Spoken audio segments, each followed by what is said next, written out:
At 11:17 p.m. on a cold November night in 1941, a woman waits in the tree line outside a French prison. 200 yards of darkness lie between her and the walls that hold 12 captured Allied operatives. The place is quiet, except for the clatter of distant boots and the faint echo of drunken laughter drifting out from the guardroom. She stands perfectly still. One gloved hand rests on her cane, the other tightens around the small pouch that carries her codes. Her left leg, the wooden one, presses into the soil as she shifts her weight, careful to keep its familiar click buried under the wind.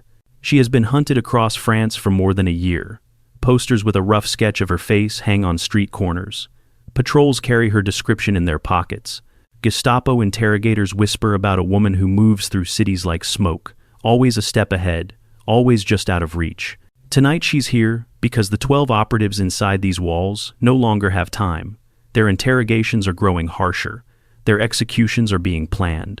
London warned her to leave the country weeks ago, but she stayed, slipping through alleys and back rooms, finding people willing to help, gathering whatever she needed to make an escape possible.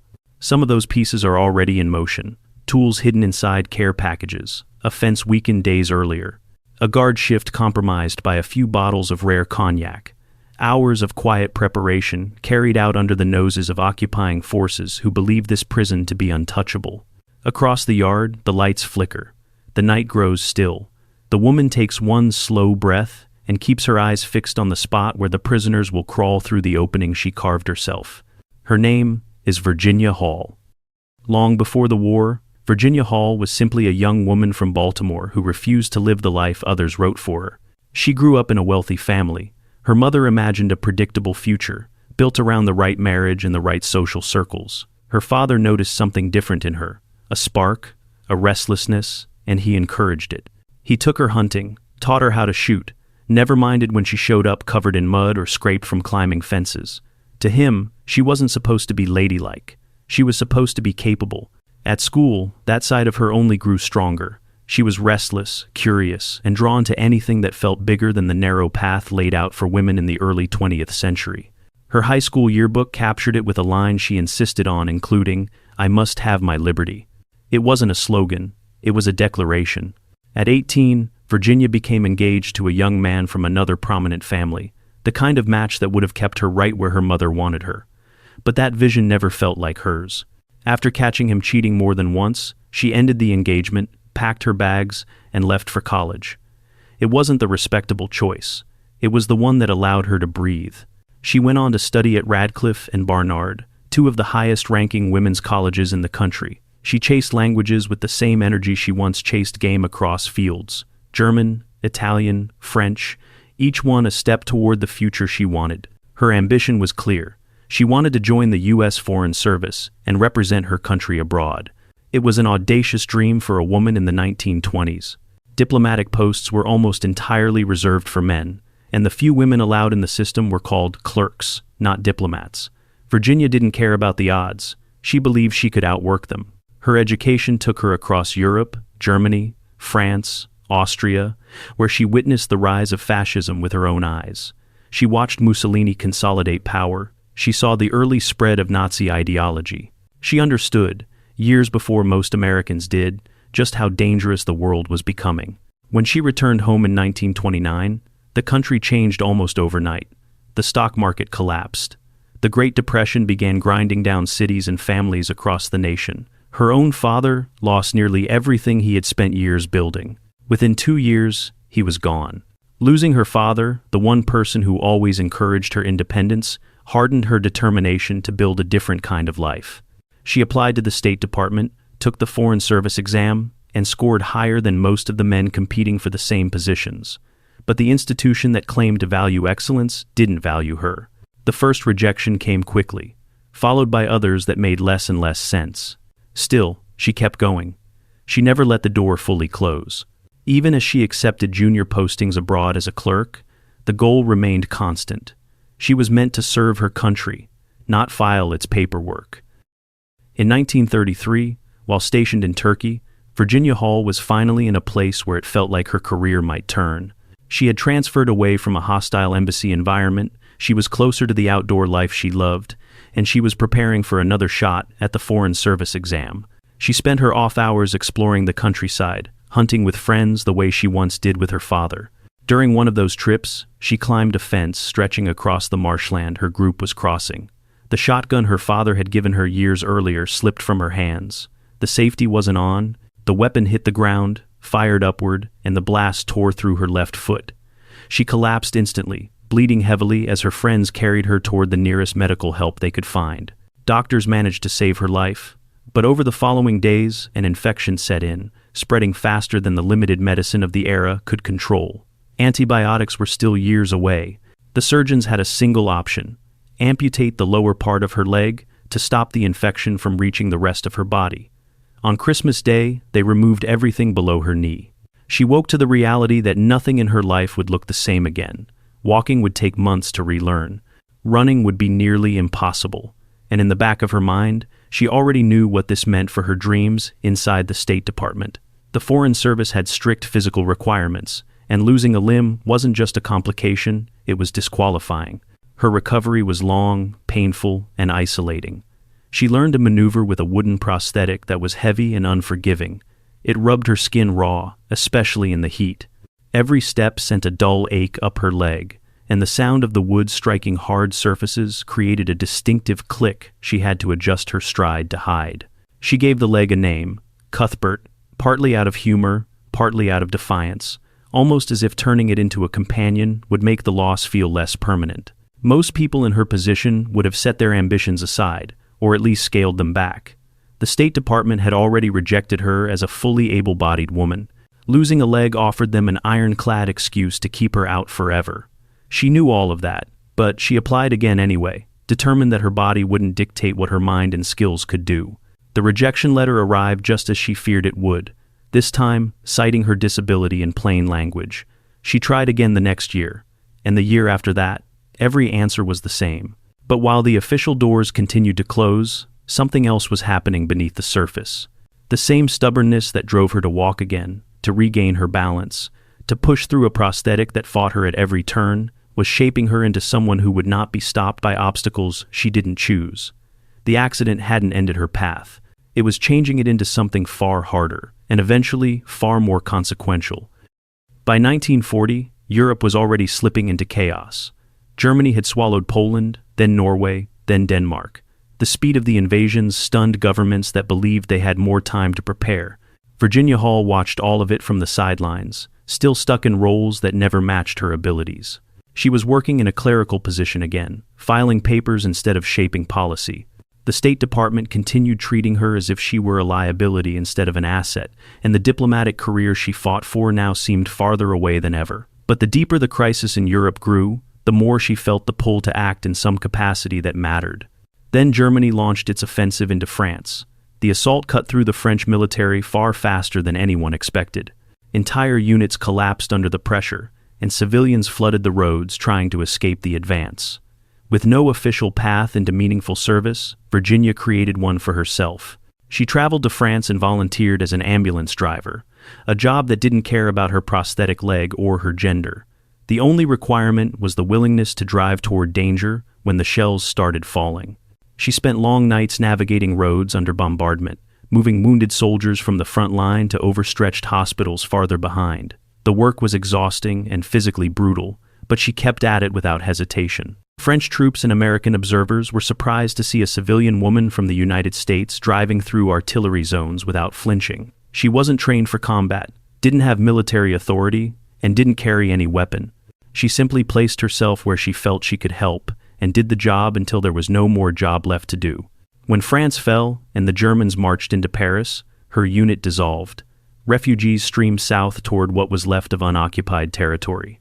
Virginia joined the flow of people moving through train stations and border checkpoints, trying to find any route that could eventually take her back to Britain. While traveling, she crossed paths with a man posing as a traveling salesman. He wasn't one. He was an undercover British intelligence officer searching for individuals with potential. Their conversation was brief, but it changed the course of her life. He recognized something in her story: the language skills, the experience across Europe, the willingness to work under fire. Before they parted ways, he gave her a phone number to call when she reached London. She didn't think much of it at first. She tried to book passage back to the United States, but wartime restrictions made it nearly impossible. Stranded in Britain with few options, she reached into her coat pocket and found the number again. The call connected her with a senior figure inside Britain's newest secret organization, the Special Operations Executive. They asked her about languages, travel, her time driving ambulances, and her knowledge of French terrain. Within days, she was invited in for a conversation that wasn't officially labeled a recruitment meeting, but everything about it moved in that direction. Britain needed people who could blend in, think independently, and survive behind enemy lines. Virginia Hall fit that description more tightly than she realized. She began SOE training soon after, learning skills that would send her into the center of occupied Europe with nothing but forged papers, codebooks, and her own judgment. The prosthetic leg that once kept her out of American diplomacy did not keep her out of Britain's plans. They wanted her not in spite of who she was, but because her experience and resilience made her valuable in ways that didn't appear on a resume. From that point on, she wasn't preparing for a conventional career. She was preparing to enter France alone. In the late summer of 1941, Virginia Hall stepped off a train in Vichy, France, carrying nothing that hinted at the scale of her mission. Her papers identified her as an American journalist working for the New York Post, a role that allowed her to move through towns and speak with locals without raising immediate suspicion. It wasn't a perfect cover, but it was practical. Journalists asked questions, traveled often, and gathered information. Those habits aligned well with the work she was sent to do. She didn't arrive to an established network or an experienced group of contacts. There was no welcoming committee of resistance fighters waiting for her. The SOE sent her in with the expectation that she would build everything from scratch. For most operatives, this assignment would have been overwhelming. For her, it was simply the starting point. Housing was scarce. Refugees from the northern occupied zone had flooded the cities, and every available room was taken. Her first nights were spent in a convent, surrounded by nuns who followed early curfews and strict routines. She adapted quickly, leaving at dawn to explore the streets of Lyon and returning before the gates closed at night. Eventually, she secured a room in a small hotel downtown, just enough space to keep a typewriter, a suitcase, and whatever materials she needed for coded messages. Her first task was to establish communication with London. She approached the U.S. consulate and met the vice consul, George Whittinghill, a man who understood the value of discretion. Although America remained officially neutral at the time, he recognized the importance of passing information quietly and agreed to help her use the diplomatic pouch system. This gave her a reliable channel to send updates without Gestapo interference, and it became the backbone of her early operations. From there, she began mapping the human landscape of Lyon. She met shopkeepers, doctors, cafe owners, priests, factory workers, people who observed life under occupation from different vantage points.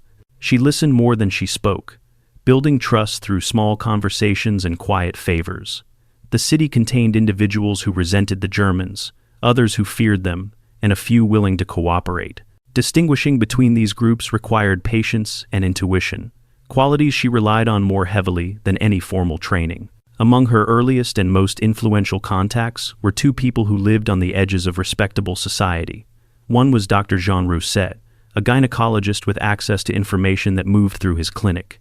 The other was a brothel owner named Germain Garand, whose establishment was frequented by German officers. Through them, Virginia developed an unconventional approach to intelligence gathering that blended observation, rumor, and subtle disruption. Her method was innovative enough that German commanders never suspected the source of the problems they were dealing with. Supplies became another focus. She requested money, radios, forged papers, and weapons from London.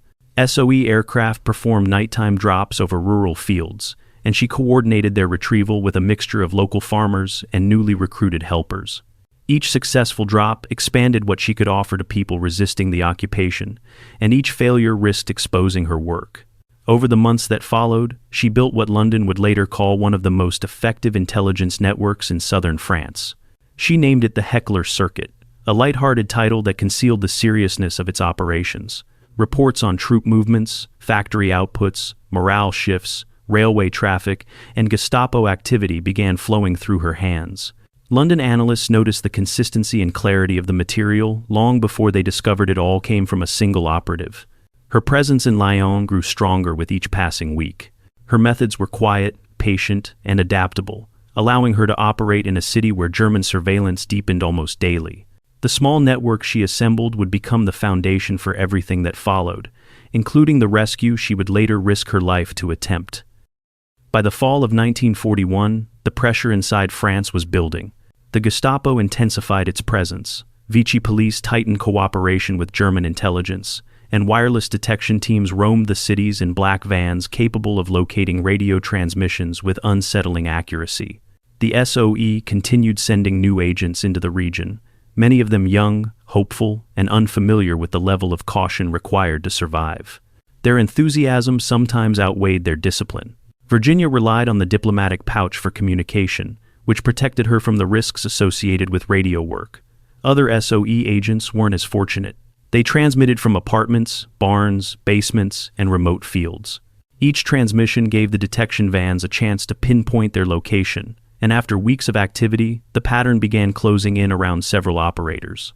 One of the operators, a man known within the network as Christophe, had suffered a rough parachute landing that left him with a concussion and a compromised sense of judgment. Instead of laying low, he moved into a safe house in Marseille called WWII. He later invited nearly every SOE agent in the southern zone to gather there, ignoring the need for separation, staggered travel, and quiet communication. It was an invitation that went out to the entire region. Virginia received the same message. Nothing about it felt right. She had spent 2 months watching how quickly security conditions could shift and how easily the wrong kind of gathering could draw attention. Her instincts urged her to stay away, so she did. Others didn't hesitate. Over a period of days, agents walked through the front door of the villa, unaware that its location had already been exposed. A different operative, arrested earlier, had been carrying details of the safe house in his papers, and the Vichy police had been waiting. When the final group arrived, authorities moved in, arresting operators, couriers, and newly arrived agents all at once.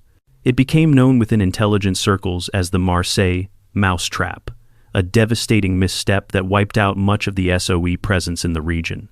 The arrests were swift. Radios were seized, codebooks were taken, interrogations began. The loss sent shockwaves through London, which suddenly found itself cut off from nearly every operative south of Paris.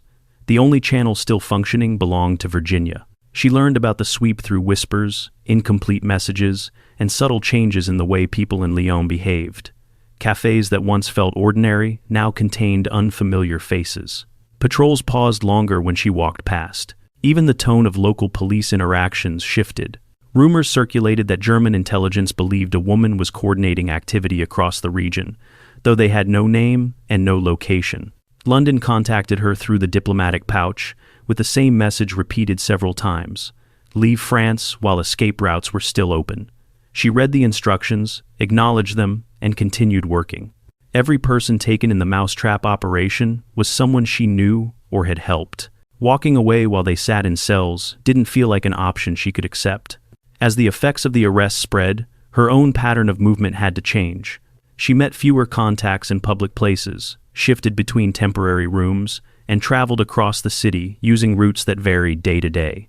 The network she had built was still intact, but she understood how fragile it had become. The capture of those agents created openings for the Gestapo to expand its reach, and the more they learned, the more determined they became to find the person orchestrating the activity they couldn't quite identify. Her work didn't slow, it adapted. The losses around her only sharpened her sense of what she needed to do next.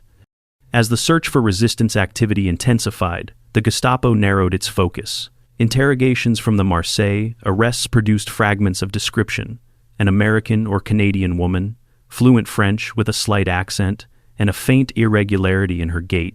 From Lyon to the surrounding towns, officers were briefed to look for a woman with a limp. Virginia understood how dangerous that detail could become. Her wooden leg made a sound on cobblestones that was easy to notice in a city where most shoes were leather. It created a rhythm that didn't blend in, even when she tried adjusting her step or shifting her pace. She needed a way to disappear without altering who she was, and the conditions of wartime France offered an unexpected opening. Shortages spread across the country as German supply chains prioritized their own needs. Leather became difficult to find, and rubber was almost non-existent for civilians. Shoemakers began carving footwear from wood, because it was one of the only materials available. markets filled with clunky wooden clogs that clicked sharply on the streets, and families bought them simply because they had no alternative. Within a matter of weeks, the soundscape of Lyon changed. The quiet taps of leather soles were replaced with harsher, uneven clacks. The noise of wooden footsteps bounced off the buildings in crowded neighborhoods, in alleys, in train stations, and in the courtyards of apartment blocks. People who had never worn wooden shoes now walked with the stiff cadence they created. In that new environment, Virginia's signature click no longer drew attention. The distinct sound that once separated her from a crowd dissolved into a city full of similar echoes. Patrols still watched for someone who moved with a slight irregularity, but the shift in footwear blurred the pattern they were listening for. Navigating Lyon became less dangerous than it had been only days earlier. The change didn't eliminate the risk, but it altered the conditions just enough for her to move across the city without marking herself at every step. The adaptation was simple in appearance, yet it allowed her to extend her work at a time when pressure from the Gestapo increased daily. The arrests in Marseille left 12 SOE operatives scattered across cells in a high-security prison southwest of Lyon. The facility was controlled by Vichy authorities but monitored closely by the Gestapo, who understood the intelligence value of the prisoners. The longer they remained inside, the worse their situation would become. Interrogations would increase. Executions were a real possibility. Virginia understood this timeline more clearly than anyone on the outside. Breaking into a prison wasn't feasible. Breaking someone out was equally unrealistic under normal circumstances. The place held political prisoners, resistance fighters, and foreign agents, exactly the kinds of captives the Germans guarded most aggressively. Virginia approached the challenge the same way she had approached every constraint in France, by studying the people involved rather than the structure itself. She began by mapping the routines around the prison. Guards moved between their barracks and the main building with predictable patterns. Deliveries entered through a side gate at roughly the same times each day. Civilian workers visited under limited supervision. Families were allowed to send care packages that underwent cursory inspection rather than full searches. Each of these details became a potential opening. The wife of one of the captured operatives lived within traveling distance of the facility, and Virginia made quiet contact with her through intermediaries. The woman already sent food, clothing, and letters to her husband, which gave Virginia a discreet channel into the prison. Together, they worked out a system for introducing small tools into the care packages. A handcuff key could be sealed inside a loaf of bread. A flat piece of metal resembling a file could be hidden beneath a layer of jam. A set of wire cutters could be wrapped into the seams of a coat. Every addition required precise timing and an understanding of how the guards handled personal items. The largest item posed a different challenge. The prisoners needed a way to communicate with London once the escape set in motion, but a radio transmitter was far too large to disguise inside food or clothing. Virginia looked for someone who could move through the prison without suspicion, and she found that person in a 70-year-old priest who had lost both legs in the previous war. He entered the facility regularly to offer spiritual support, arriving in a wheelchair that guards seldom inspected closely. With quiet preparation, she secured a compact transmitter and attached it beneath the seat of his chair. When he rolled across the courtyard toward the cell block, no one paid attention to the way he sat slightly higher than usual. Inside the prison, the operatives retrieved the radio, assembled its components, and ran a thin wire from the unit toward an exterior wall that bordered an open yard. The fence surrounding the property was made of metal, and with some improvisation, they used it to strengthen their signal. The message reached London in a burst of coded phrases that surprised everyone decoding it. The operators assumed it had come from a typical field location, not the inside of a prison yard. Virginia continued gathering information that would determine the safest moment to move. She learned which guards drank heavily when given the chance, which ones were strict, which ones were known to accept bribes, and which ones spoke too freely at local cafes after finishing their shifts. Her network of contacts inside Lyon expanded far beyond traditional resistance circles. She relied on hotel staff, shop owners, a few sympathetic railway workers, and even a guard whose loyalty to the Vichy government was more practical than ideological. Each piece of information she collected was added to a mental structure she never wrote down. She formed a picture of how the prison behaved, not as a building, but as a living system with rhythms that could be disrupted. She noted when the night shift tended to relax, when officers were distracted, when the outer perimeter received the least attention. She also prepared the escape route outside the prison walls. It required a place where the operatives could breach the perimeter quickly and disappear before the alarm spread across the countryside. 3 nights before the attempt, she reached the fence under cover of darkness and cut through a section behind an outbuilding rarely patrolled. She covered the opening with branches and debris, making it look like an undisturbed patch of scrub. The final element involved weakening the alertness of the guards on duty the night of the escape. Virginia arranged for several bottles of expensive cognac, difficult to obtain during wartime, to be smuggled into the guardroom. She knew the novelty of the drink would lower their vigilance. It wasn't coercion or bribery. It was an invitation for complacency that the guards accepted without question. Piece by piece, the structure of the jailbreak took shape. Nothing about it resembled a military assault. There were no weapons prepared, no outside team waiting to storm the walls, no soldiers positioned for a firefight. The plan relied entirely on timing, subtlety, and the ability of a handful of people to act without hesitation when the moment finally arrived. On the night of November 22, 1941, conditions around the prison shifted just enough for the escape to proceed. The guards inside the facility had spent the evening celebrating with the rare bottles of cognac that made their way into the barracks. Their conversations grew louder, their movements slower, and the usual pattern of patrols slipped into a loose, uneven rhythm. The environment was still dangerous, but it no longer resembled the disciplined routine of previous nights. Inside the cells, the captured operatives waited for the moment their plan aligned with the lapse in security outside. They had the tools Virginia helped introduce weeks earlier. The handcuff keys were tested quietly.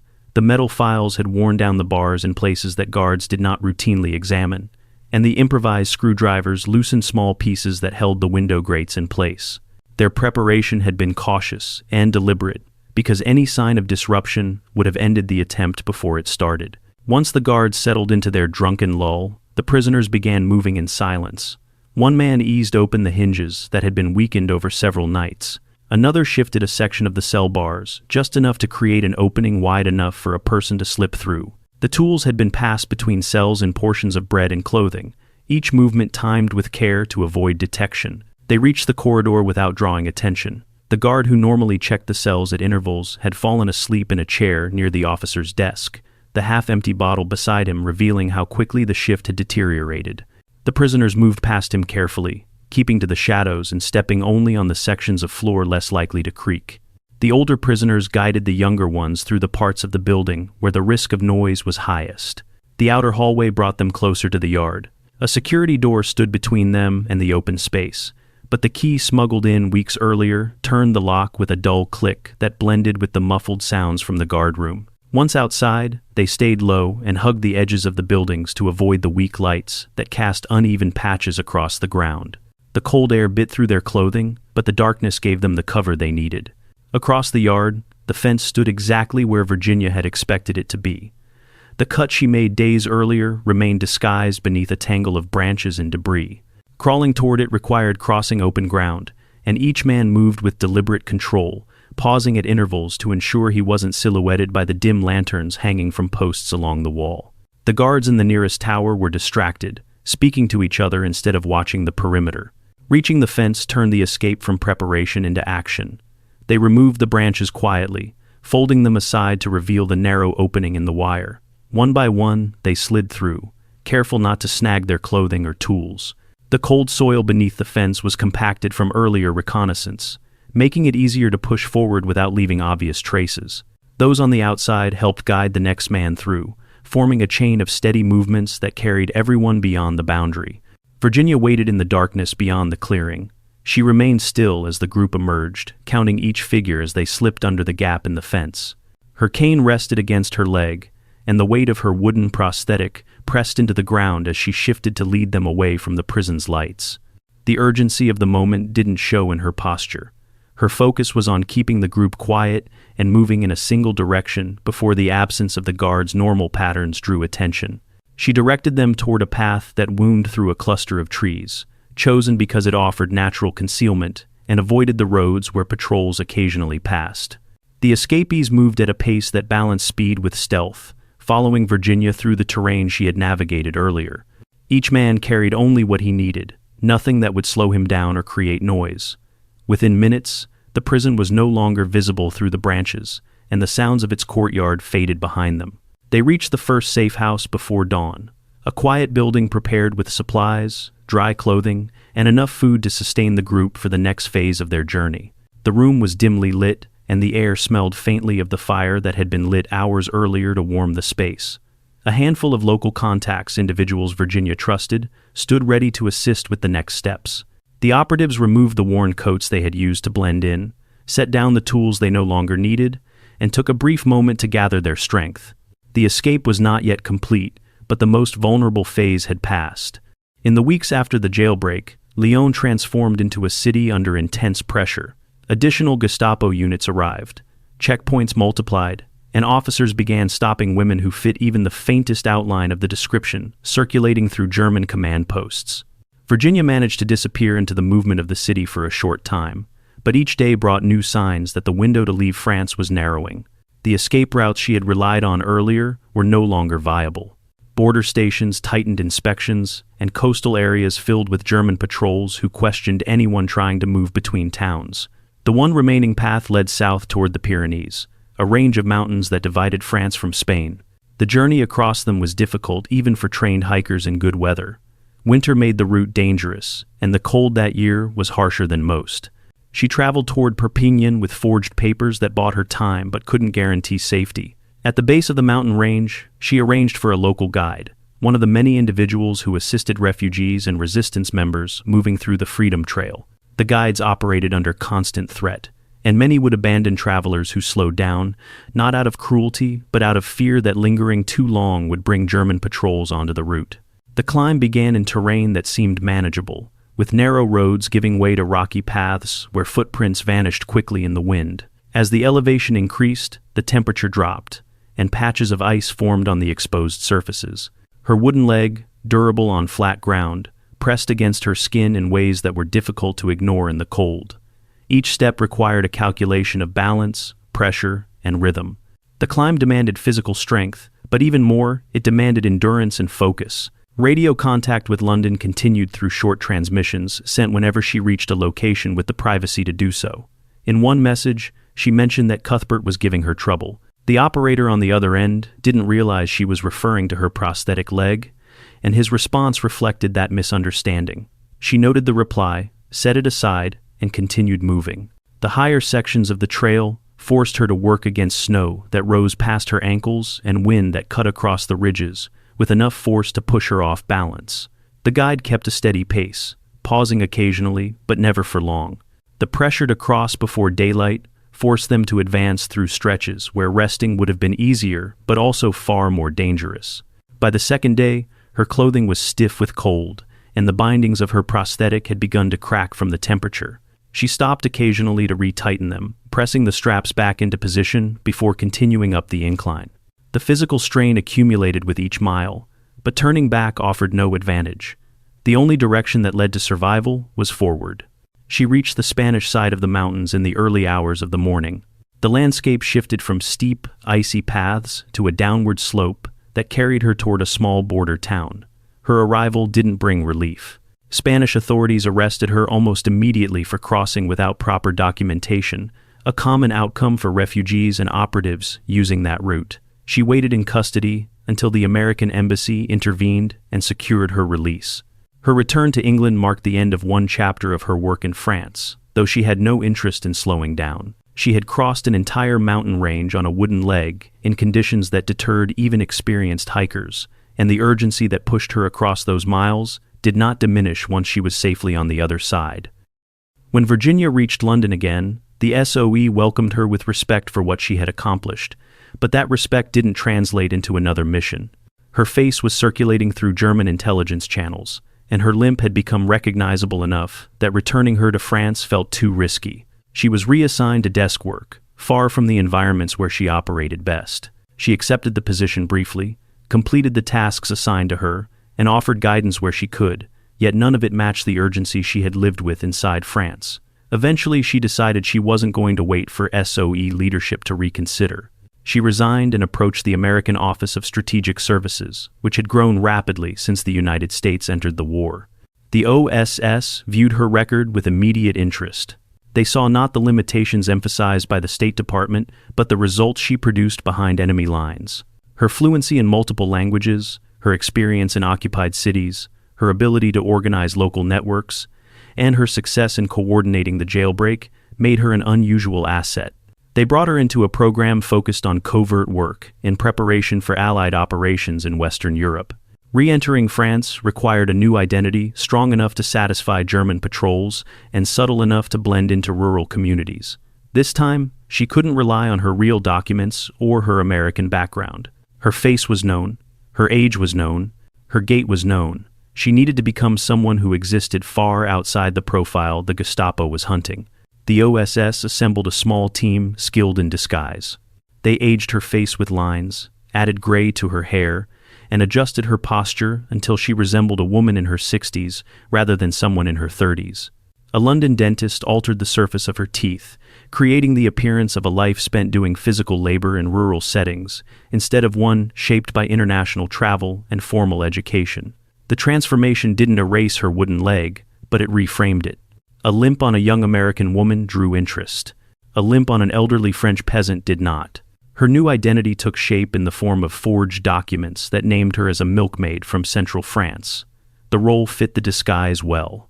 Milkmaids traveled between farms, markets, and villages without raising suspicion, and their presence in the countryside was common. She arrived by boat along the French coast in March 1944, stepping onto the shore without drawing attention.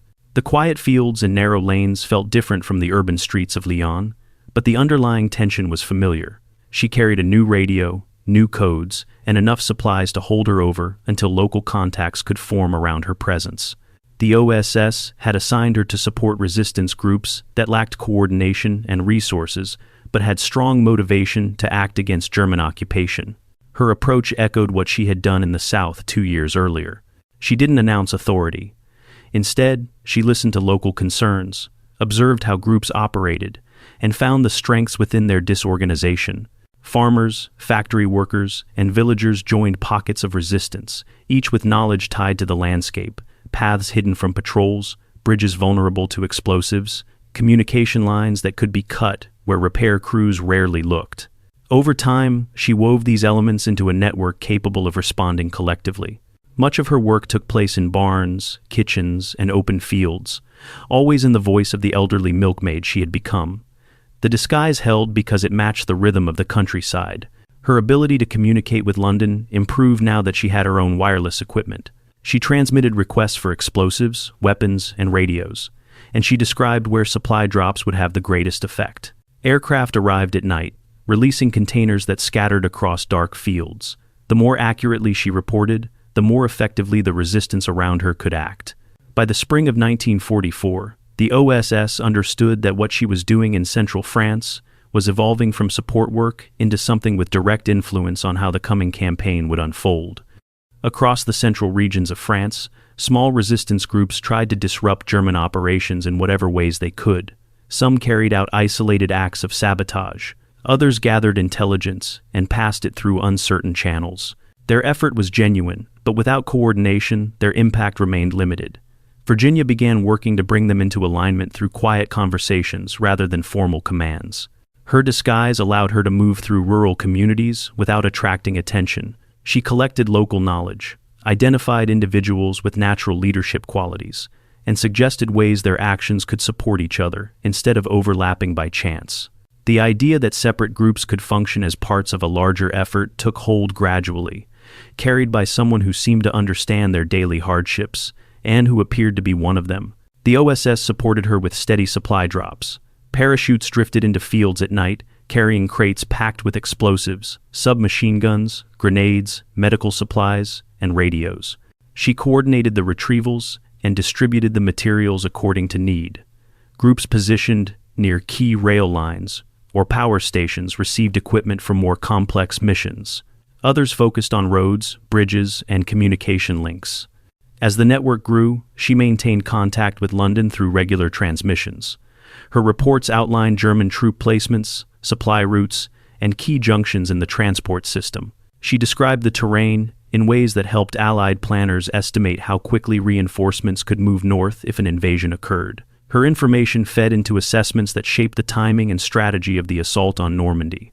By late spring of 1944, The resistance groups under her quiet guidance resembled several organized bands rather than scattered pockets. They weren't soldiers in the formal sense, but they had weapons, knowledge of the land, and a shared understanding of when and how to act. Their numbers reached roughly 1,500, enough to affect how German forces positioned themselves in the region. When the night of June 5th turned into the early hours of June 6th, Allied forces launched the D-Day invasion on the beaches of Normandy. As the landings began, Virginia signaled the network surrounding her to move. Resistance fighters executed coordinated actions across roads, railways, and communication lines that connected central France to the northern front. Bridges identified in earlier planning were destroyed. Rail lines used for transporting German equipment were severed, forcing the Wehrmacht to attempt repairs on short notice. Telephone cables carrying orders between German command posts were cut in places that took longer to fix than simple surface damage. Trees were felled onto major roads to block the movement of vehicles, and mines placed in carefully chosen spots slowed convoys or forced them onto narrower routes. The disruptions did not stop German reinforcements entirely, but they slowed their movement significantly. Units that should have reached Normandy within hours arrived days later. Commanders struggled to communicate effectively across the region. Some units received outdated instructions, others received none. As Allied forces advanced deeper into France in the late summer of 1944, the territory where Virginia operated shifted from occupied zones to liberated ground. The resistance group she had organized continued supporting the effort, guiding troops through unfamiliar routes, helping identify remaining German positions, and providing information that made the final stages of the campaign more efficient. When American and British units reached the regions where she had spent months disguised as a milkmaid, she prepared to leave quietly. She returned to England in the fall, carrying with her the knowledge that the mission she undertook had changed both the war effort and her own life. In Washington, President Truman approved the Distinguished Service Cross for her actions, an award rarely given to civilians and almost never to women. The ceremony was arranged for a large public setting, complete with press and officials prepared to share her story as an example of American resolve. Virginia declined the public recognition. She insisted on a private presentation, held in General William Donovan's office with only her mother present. Her reasoning was direct. She was still in intelligence work, and public attention would compromise her ability to continue. Even after everything she had done in France, she viewed recognition as an obstacle rather than an achievement. She married Paul Goyette, a fellow OSS operative she had met during operations, and the two settled into roles within the newly formed Central Intelligence Agency. Virginia's assignments shifted toward analysis and planning, especially focused on the Soviet Union and Eastern Europe as Cold War tensions grew. She wanted fieldwork, but the agency's structure at the time didn't offer women the same opportunities provided to men. Her experience remained valuable, yet the positions available to her were far removed from the active missions she once led. She continued working until her retirement in the mid-1960s, then moved with Paul to a small farm in Maryland. The landscape was quiet, the pace slow, and the community unaware of who lived in the modest home down the road. She tended to animals, kept a garden, and declined invitations to speak publicly about her past. Friends and neighbors knew her as a private person who preferred not to discuss the war. Her reluctance to share her story wasn't driven by modesty. When asked why she stayed silent, she offered a simple explanation. Many of her friends hadn't survived, and too many had been lost because someone, somewhere, talked more than they should have. For her, the lesson endured long after the fighting ended. She passed away in 1982, leaving behind only a brief obituary that mentioned her service without detail. It wasn't until years later, when classified files were released and historians pieced together the full record, that the scope of her work emerged. What she accomplished had influenced operations across entire regions of France. Yet, she lived most of her life without drawing attention to any of it. Virginia Hall's life didn't follow the path she expected when she was a young woman studying languages and chasing the idea of a diplomatic career.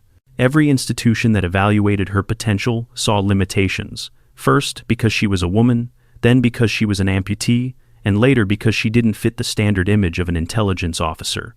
The judgments placed on her never aligned with what she was actually capable of doing. She lived by a different understanding of herself, shaped less by ambition than by resolve. Each time a door closed, she found another way to move forward.